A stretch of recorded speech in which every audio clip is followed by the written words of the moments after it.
Maghihigpit na ang pamahalaan laban po sa paggamit po ng mga sirena, blinker at iba pang mga signaling o flashing devices sa mga sakyan ng mga opisyal at tauhan po ng gobyerno.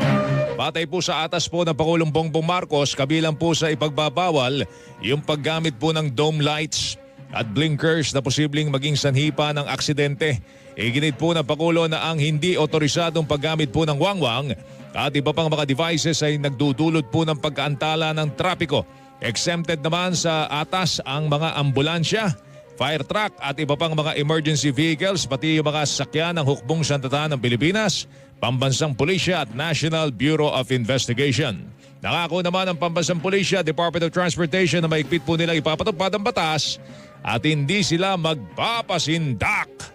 Wala po tayong sisinuhin sa pag-i-implement po at pag-i-enforce po ng PD 96 regardless kung ano po yung estado po nila sa buhay.